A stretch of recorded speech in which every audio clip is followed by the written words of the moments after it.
তোমরা যারা ক্যালকাটা ইউনিভার্সিটির আন্ডারে প্রথম সেমিস্টারের ছাত্রছাত্রী আছো এবং তোমাদের বাংলা সাবজেক্টে অনার্স আছে, তোমাদের জন্য আজকের ক্লাসটা খুবই গুরুত্বপূর্ণ। আজকের ক্লাসে তোমাদের ডিএসসিসি 1 পেপারের শেষ মুহূর্তের সাজেশান নিয়ে আলোচনা করব। তবে আজকে কেবল সাজেশান নয়, সাজেশানের সঙ্গে অ্যান্সারও থাকবে। তাহলে প্রথমে তোমরা সাজেশানটা বুঝে নাও, তারপর আমি প্রশ্নের উত্তরগুলো তোমাদের সঙ্গে শেয়ার করব। দেখো, প্রথমেই 15 নম্বরের প্রশ্ন মডিউল 1 থেকে। তোমাদের জন্য 2023 সালের প্রশ্ন সবথেকে গুরুত্বপূর্ণ। কেন গুরুত্বপূর্ণ? 2023-এ প্রথম সিসিএফ সিলেবাস পরীক্ষা হলো প্রথম সেমিস্টার, তারপরে হলো 2024 এবং তোমরা 2025-এর স্টুডেন্ট 26-এ পরীক্ষা দিচ্ছ। তাই তোমাদের জন্য, তোমরা 25-এর স্টুডেন্ট, তোমাদের জন্য 2023-এর প্রশ্ন সবথেকে গুরুত্বপূর্ণ। ঠিক আছে, দেখে নাও সাজেশান। এবং 2023-এর প্রশ্নবাদে যে প্রশ্নগুলো পরীক্ষায় আসতে পারে সেই প্রশ্নগুলো এই সাজেশানের মধ্যে ইনপুট করে রাখা হয়েছে, তাই তোমাদের চিন্তার কোনো কারণ নেই। বিশেষ করে 15 নম্বরের প্রশ্ন তোমরা 100% বা তারও বেশি এই সাজেশান থেকে কমন পেতে চলেছ। মডিউল 1 প্রথম প্রশ্ন, বাংলা সাহিত্য ও সমাজ জীবনে তুর্কি আক্রমণের প্রভাব আলোচনা করো।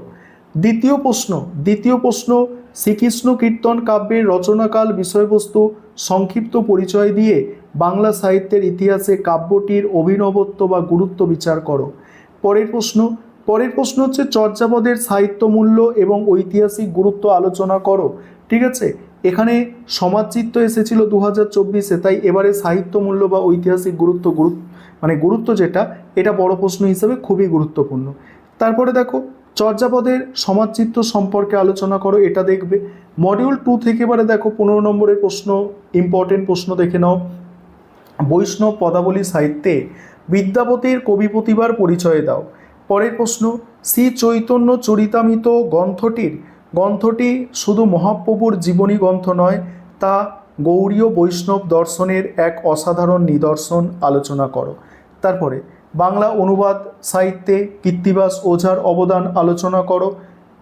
এবং তারপরের প্রশ্ন দেখো, পরের প্রশ্ন হচ্ছে বৈষ্ণব পদাবলী সাহিত্যে গোবিন্দ দাস অথবা জ্ঞান দাসের কবি প্রতিভার পরিচয় দাও। নেক্সট হচ্ছে মহাভারতের অনুবাদক হিসাবে গোবিন্দ পরমেশ্বর অথবা শিকর নন্দীর কৃতিত্ব বিচার করো। 3 নম্বর মডিউল দেখো, 3 নম্বর মডিউল থেকে বড় প্রশ্ন, মঙ্গল কাব্যের উদ্ভবের পটভূমি সংক্ষেপে আলোচনা করো। তার সঙ্গেই আছে মনসামঙ্গল কাব্যের শ্রেষ্ঠ কবির কৃতিত্বের পরিচয় দাও। পরের প্রশ্ন, আরাকান রাজসভার কবি দৌলত কাজীর অবদান বা সাহিত্য মূল্য বা সাহিত্য প্রতিভা মূল্যায়ন করো।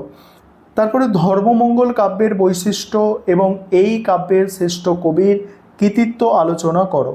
পরের প্রশ্ন দেখো তোমরা, এবার 5 নম্বরের প্রশ্ন দেখবে মডিউল 1 থেকে চর্যাপদের সমাজজীবন বা সমাজচিত্র, শ্রীকৃষ্ণ কীর্তন কাব্যের কবি পরিচয় বা বড়ু চণ্ডীদাস সংক্রান্ত বিতর্ক, বাংলা সাহিত্যের ইতিহাসের আদি পর্বের গতি প্রকৃতি বা লক্ষণগুলি সংক্ষেপে লেখো।